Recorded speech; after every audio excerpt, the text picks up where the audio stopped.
The rangers warned me not to look at the man in my peripheral vision. I'm a photographer, so I tried to take his picture instead. I'm a wildlife photographer. It's a career built on patience, stillness, and the ability to become just another silent, uninteresting part of the landscape. I've spent weeks at a time utterly alone in the vast, remote corners of national forests. My only companions were the whispers of the wind and the patient clicking of my camera's shutter. I've waited 14 hours in a cramped blind, motionless, just for a 3-second glimpse of a reclusive pine marten. That's how I thrive on that solitude and how I love the deep, profound quiet of the wild. I always thought it's where I feel most myself. At least it used to be. Now, the silence is the most terrifying thing I know, because it's never truly silent. And the solitude is a lie because I am never, ever truly alone. This all started 3 months ago. I was on a long-term project in a massive, sparsely populated national forest. It's a primeval sort of place, full of ancient Douglas firs that tower like cathedral spires, their tops lost in a perpetual mist. My goal was to capture a portfolio of the elusive Cascade red fox, a beautiful but notoriously shy creature. For the first few weeks, it was business as usual. I'd rise before dawn, hike miles into the backcountry, and set up, waiting for the forest to offer up its secrets.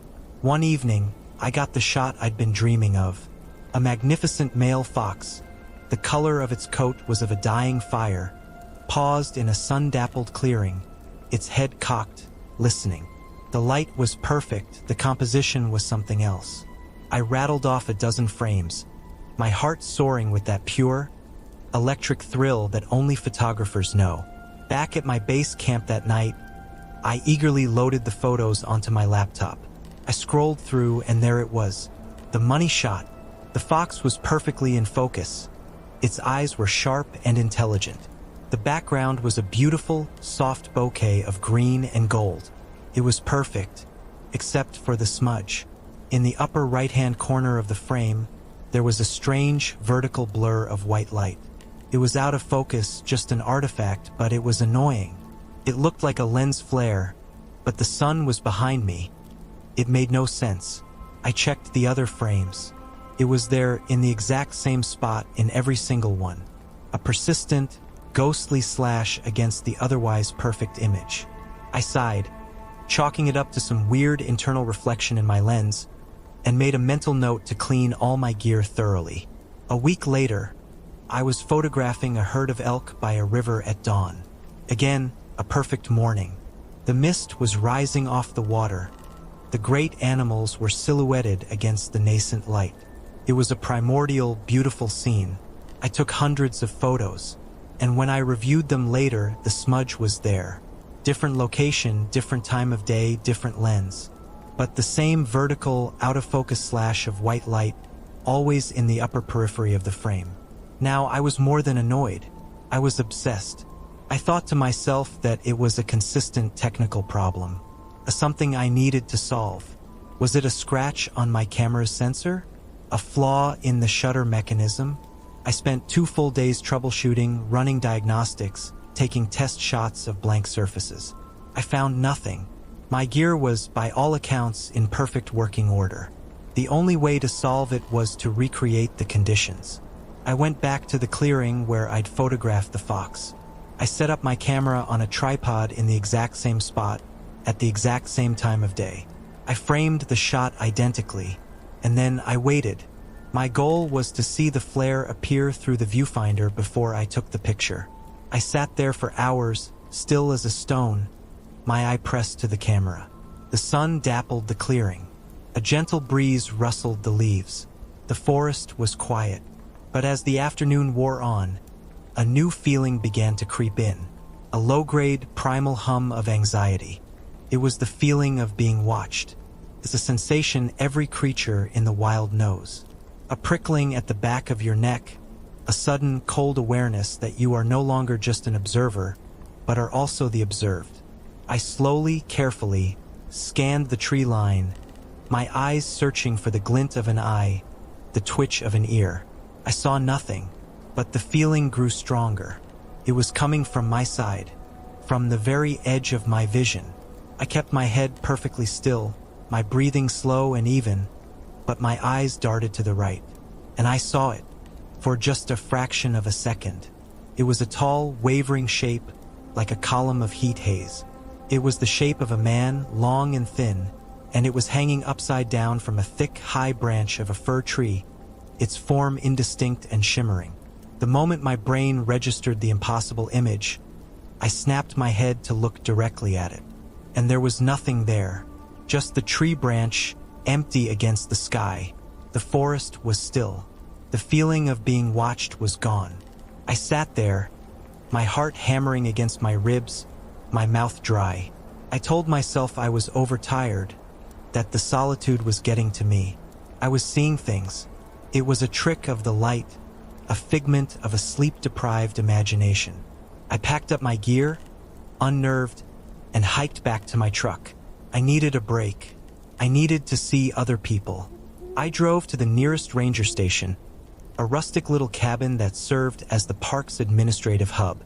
There were 2 rangers on duty, an older, grizzled man with a kind, weary face, and a younger woman.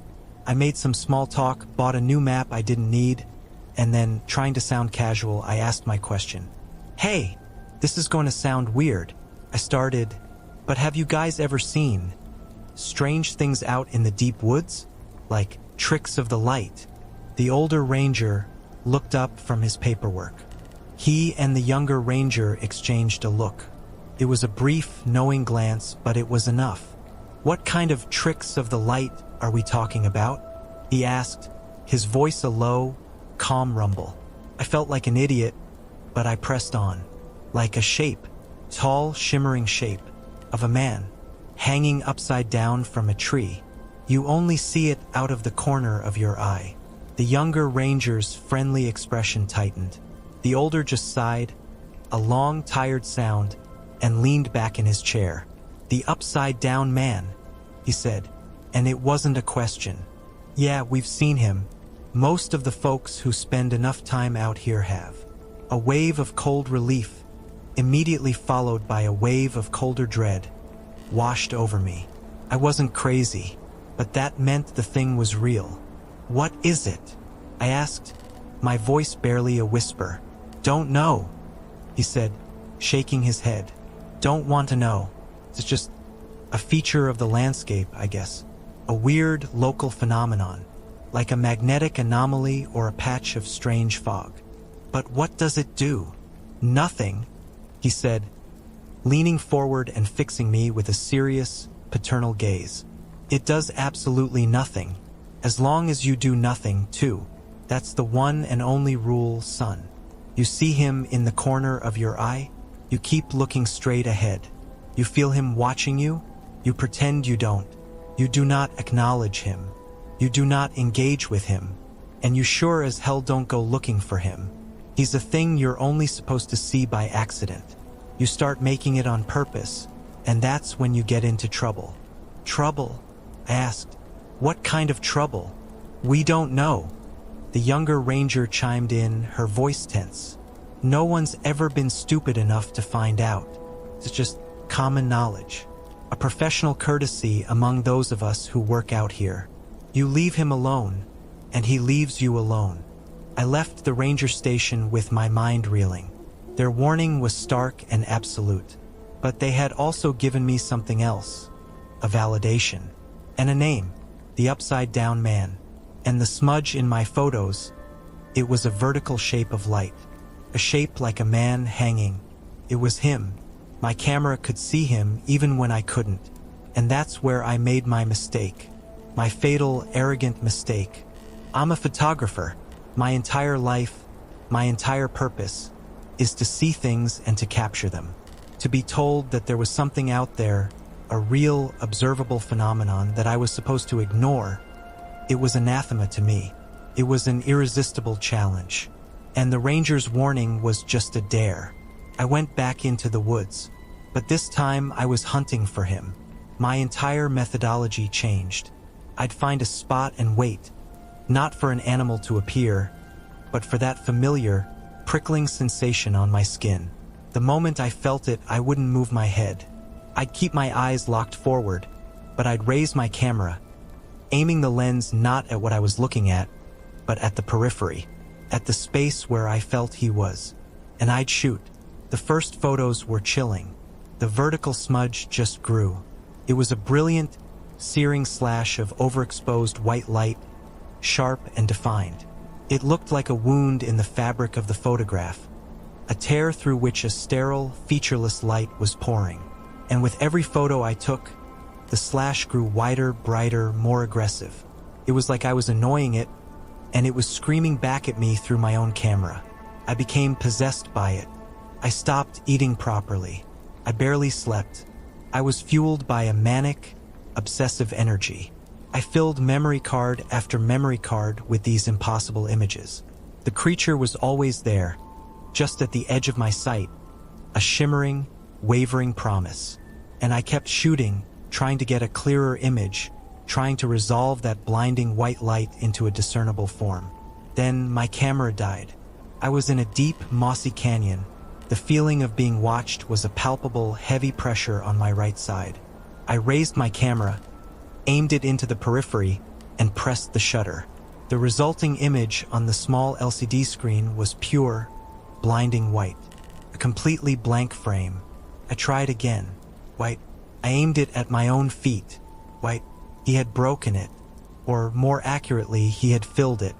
My camera could now only see the blinding, featureless light of his presence. It was useless. Any sane person would have stopped then. They would have taken the ranger's warning to heart and gotten the hell out of there. But I wasn't sane anymore. My obsession had burned through my reason. The loss of my camera just felt like a challenge, and now I would have to use my own eyes. I continued the hunt. I would walk through the woods until I felt the familiar presence. Then I would stop and I would try to see him. I'd keep my head pointed forward, but I'd strain my eyes to the side, trying to resolve the shimmering, wavering shape in my peripheral vision. I try to hold it, to focus on it, to force it into clarity. And that's when the smudge moved from my photos to my own vision. It started as a small, barely noticeable floater in the corner of my right eye. Tiny, translucent blur. I assumed it was an eye strain, but it didn't go away. And every time I went on one of my hunts, every time I tried to force my eyes to see the creature directly, the smudge would get a little bigger, a little more opaque. It was turning from a translucent blur into a patch of milky white fog. I was in the woods, trying to focus on the shimmering shape hanging from a distant branch, and as I strained, I saw the white fog in my own eye physically expand, spreading like a drop of milk in water. And I finally understood. With a clarity so profound and so terrifying it felt like a physical blow, I understood what was happening. It was that he couldn't be seen directly. His very nature was to exist at the edge of perception. And by trying to force him into the center, by trying to capture him, first with my camera and then with my own eyes, I was violating the fundamental rule of his existence. And he was fighting back. He was erasing the part of my vision that I was using to see him. He was a blind spot, a living, predatory blind spot. And he was growing, feeding on my sight. The panic that hit me was unlike anything I have ever known. It was the terror of a man realizing the weapon he has been firing is powered by his own blood. I was deep in a remote wilderness and I was going blind. I ran. It was a clumsy, stumbling, panicked flight. I tripped over roots I couldn't see properly, crashed through branches that seemed to come out of nowhere. The white fog in the corner of my eye seemed to pulse and swirl with every frantic beat of my heart. I finally made it back to my truck, my body bruised and scratched, my mind a screaming wreck. I drove out of that forest and I have not been back. That was a month ago. The white patch in my vision hasn't gone away. I've seen 3 different ophthalmologists and a neurologist. They've run every test imaginable. My eyes, they tell me, are perfectly healthy. There is absolutely nothing physically wrong with them. They think I'm having a complex psychological episode brought on by stress and solitude. I knew it wouldn't be that easy. I thought the connection was through the photos. I thought they were the anchor. So last week I built a bonfire in my backyard. I took every memory card, every hard drive, every single print I had made of the white slashes, and I burned them. I watched until they were nothing but a pile of melted plastic and gray ash. I felt a sense of relief, exorcism, if I may say. It didn't work. He's not just in the forest anymore. He followed me home. He's here with me now as I type this. Not in the room, not in the house. He's in the corner of my eye. I'll be sitting here on my couch, and I'll get that old, familiar prickling sensation. And I'll know, if I let my focus soften, I can see him. A tall, wavering, upside-down shape, shimmering at the very edge of my vision. Sometimes he's in the corner of the room. Sometimes, when I'm outside, he's hanging from a telephone pole. He's always there, a silent, constant companion. The Rangers were right. The only rule is to ignore him. And now that is my life. I live in a state of constant, vigilant denial. I can never turn my head too quickly.